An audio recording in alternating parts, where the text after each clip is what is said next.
বাংলাদেশ সরকার ভারতের কাছে note verbal পাঠিয়ে সাবেক প্রধানমন্ত্রী শেখ হাসিনার প্রত্যর্পণ চেয়েছে।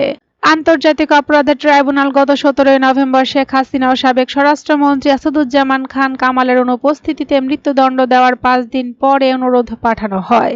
অভিযোগ ছিল, গত বছরের জুলাই-আগস্টের শিক্ষার্থী আন্দোলন দমনের নির্দেশনা দিয়ে তারা প্রায় 1400 মানুষের মৃত্যুর জন্য দায়ী। ঢাকার এই আনুষ্ঠানিক পদক্ষেপটি আগে থেকে প্রত্যাশিত ছিল। রায় ঘোষণার পরই অন্তর্বর্তী সরকার কড়া ভাষায় দিল্লির কাছে 2 জনকে দ্রুত বাংলাদেশে ফেরত পাঠানোর আহ্বান জানায়। পররাষ্ট্র মন্ত্রণালয় জানায়, বাংলাদেশের সঙ্গে থাকা প্রত্যর্পণ চুক্তি অনুযায়ী প্রত্যর্পণ ভারতের বাধ্যতামূলক দায়িত্ব। তারা আরও সতর্ক করে দেয়, মানবতা বিরোধী অপরাধে দোষী সাব্যস্ত ব্যক্তিদের আশ্রয় দেওয়া হলে তা হবে অমিত্রসুলভ আচরণ ও ন্যায় বিচারের প্রতি আঘাত। 2024 সালের 5 আগস্ট সরকার পতনের পর শেখ হাসিনা ভারতে আশ্রয় নেন এবং তারপর থেকে সেখান থেকে বিবৃতি ও সাক্ষাৎকার দিয়ে যাচ্ছেন। গত 1 বছর ধরে তার প্রত্যর্পণের দাবি তুললেও ভারত আগের অনুরোধগুলোর জবাব দেয়নি। গত বছরের ডিসেম্বরে পাঠানো প্রথম নোট ভার্বালে ভারতের পররাষ্ট্র মন্ত্রণালয় শুধু গ্রহণের বিষয়টি নিশ্চিত করেছিল। দ্বিতীয় অনুরোধেরও এখনো কোনো প্রত্যক্ষ সাড়া দেয়নি দিল্লি। আইসিটির রায়ের পর পররাষ্ট্র মন্ত্রণালয় শুধু জানিয়েছিল, তারা রায়টি লক্ষ্য করেছে এবং বাংলাদেশের শান্তি, গণতন্ত্র ও স্থিতিশীলতার পক্ষে থাকবে, কিন্তু প্রত্যর্পণ প্রসঙ্গ একেবারে এড়িয়ে গেছে। বিশ্লেষকদের মতে, দিল্লি এই মুহূর্তে কোনো বড় পদক্ষেপ নেবে না।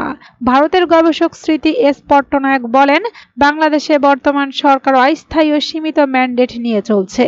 তাই একটি নির্বাচিত সরকার দায়িত্ব নেওয়ার পরই দিল্লি গুরুত্বপূর্ণ বিষয়গুলোতে সিদ্ধান্ত নেবে। ভারতে শেখ হাসিনার প্রত্যর্পণের বিরোধিতা যথেষ্ট প্রবল, যা রায় ঘোষণার পরে আরও শক্ত হয়েছে। ভারতের রাজনৈতিক দলগুলো দীর্ঘদিন ধরে আওয়ামী লীগ ও শেখ হাসিনার পরিবারের সঙ্গে ভারতের ঐতিহাসিক সম্পর্কের বিষয়টি গুরুত্ব দেয়।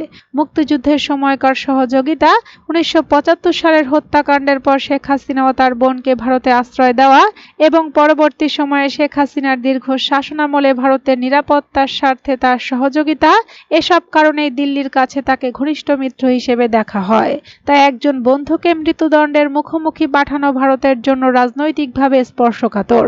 2013 সালের প্রত্যর্পণ চুক্তি থাকলেও ভারত চাইলে রাজনৈতিক চরিত্রের অপরাধ ধারা ব্যবহার করে প্রত্যর্পণ করতে অস্বীকৃতি জানাতে পারে।